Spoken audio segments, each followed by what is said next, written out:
پاکستان میں پیٹرول کی قیمت جولا الف۔ السلام علیکم ناظرین، اب دیکھ رہے ہیں ہمارا چینل اور آج کی اس ویڈیو میں ہم بات کریں گے پاکستان میں 18 جولائی 2026 تک پیٹرول کی موجودہ قیمت، اس کی وجوہات، عوام پر اس کے اثرات اور آنے والے دنوں میں قیمتوں کے ممکنہ رجحان کے بارے میں۔ سب سے پہلے تازہ ترین قیمت جان لیتے ہیں۔ 18 جولائی 2026 کے مطابق پاکستان میں پیٹرول کی سرکاری قیمت 310 روپے 71 پیسے فی لیٹر ہے، جبکہ ہائی سپیڈ ڈیزل کی قیمت 323 روپے 30 پیسے فی لیٹر مقرر ہے۔ اب سوال یہ پیدا ہوتا ہے کہ پیٹرول کی قیمتیں آخر بڑھتی یا کم کیوں ہوتی ہے؟ اس کی کئی وجوہات ہیں۔ سب سے اہم وجہ عالمی منڈی میں خام تیل کی قیمت ہے۔ جب دنیا بھر میں خام تیل مہنگا ہوتا ہے تو پاکستان میں بھی پیٹرول مہنگا ہونے کا امکان بڑھ جاتا ہے۔ دوسری اہم وجہ ڈالر کی قیمت ہے۔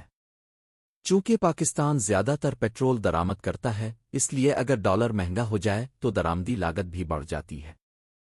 اس کے علاوہ حکومت کی جانب سے عائد ٹیکس، پیٹرولیم لیوی اور دیگر چارجز بھی قیمت پر اثر انداز ہوتے ہیں۔ اب بات کرتے ہیں کہ اس کا عام آدمی پر کیا اثر پڑتا ہے۔ پیٹرول مہنگا ہونے سے موٹر سائیکل، کار اور دیگر گاڑیوں کے اخراجات بڑھ جاتے ہیں۔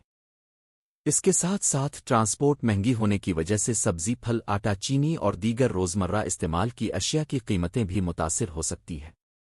کسانوں، ٹرانسپورٹ کے شعبے اور کاروباری افراد پر بھی اس کے نمایاں اثرات مرتب ہوتے ہیں۔ اب سوال یہ ہے کہ کیا آنے والے دنوں میں پیٹرول سستا ہوگا یا مزید مہنگا؟ اس کا انحصار عالمی منڈی میں خام تیل کی قیمت، ڈالر کی قدر اور حکومت کی آئندہ پالیسی پر ہوگا۔ اس وقت کسی بھی اضافے یا کمی کے بارے میں یقینی طور پر کچھ کہنا ممکن نہیں۔ ناظرین، آپ کی کیا رائے ہے؟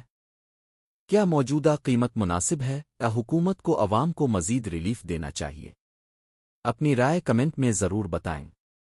اگر آپ کو یہ ویڈیو پسند آئی ہو تو اسے لائک کریں، اپنے دوستوں کے ساتھ شیئر کریں اور ہمارے چینل کو سبسکرائب کرنا نہ بھولیں تاکہ آپ تک ہر اہم خبر سب سے پہلے پہنچ سکے۔ اللہ حافظ۔